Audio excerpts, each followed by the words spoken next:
আমার ছেলের বয়স 3 বছর, প্রচুর দুষ্টুমি করে। যা চায় তা না দিলে অনেক বিরক্ত করে, কোনোভাবে দমানো যায় না। বাচ্চাদেরকে শান্ত রাখার জন্য কোনো আমল আছে কি না?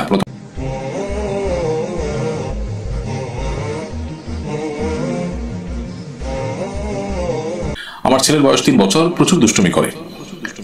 যা চায় তা না দিলে অনেক বিরক্ত করে, কোনোভাবে দমানো যায় না। বাচ্চাদেরকে শান্ত রাখার জন্য কোনো আমল আছে কি না? প্রথমত তাদের বদ মেজাজ বা বদরাগ এটা দূর করবার জন্য যা কিছু খাবে তারা সেখানে আউযুবিল্লাহ পড়ে ফু দিয়ে খাওয়াবেন, 7 বার বিসমিল্লাহ পড়বেন। এগুলো মানুষের রাগকে প্রশমিত করতে সাহায্য করে। আউযুবিল্লাহ বেজোড় সংখ্যক 1 বার, 3 বার, 5 বার, 7 বার পড়বেন।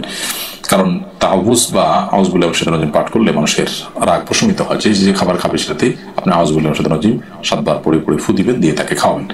আর এর বাইরে তার যে কোনো আবদার পূরণ করলেই রাগ করলে সে পায়, এই ধারণা থেকে তাকে বের করে আনতে হবে। প্রয়োজনে একটা সময় হয়তো অনেক বেশি কান্নাকাটি করতে দিবেন, কিন্তু কিছুদিন পর সে যখন দেখবে যে না আমি চাইলেই পাই না, তখন সে অনেকটাই শান্ত হয়ে যাবে এবং স্বাভাবিক করতে ফিরে আসবে ইনশাআল্লাহ।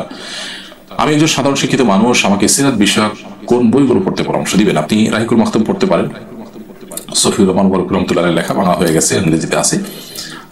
রাহিকুল মাকতুম পড়তে পারেন। এর বাইরে ডক্টর আলী সাল্লাবির যে সিরাত গ্রন্থ আছে 3 ভলিউমের সম্ভবত, সেটা আপনি পড়তে পারেন, খুব চমৎকার আধুনিক। আর অনেক সিরাতের বই আছে, এই দুটো আপনি পড়তে পারেন। সে সাথে নবী রহমত ইসলামী ফাউন্ডেশন থেকে প্রকাশ হয়েছে, এই বইটা আপনি পড়তে পারেন। নবী রহমত এই বইটি সৈয়দ আবুল হাসান আলী আন-নদভী রহমতুল্লাহ আলাইহির লেখা একটা বই, অসাধারণ সিরাতের একটি গ্রন্থ, সেটি পড়তে পারেন। আহিরা আক্তার লিখেছেন, যারা গণপিটুনি দেয় আখিরাতে তাদের শাস্তি কি হবে?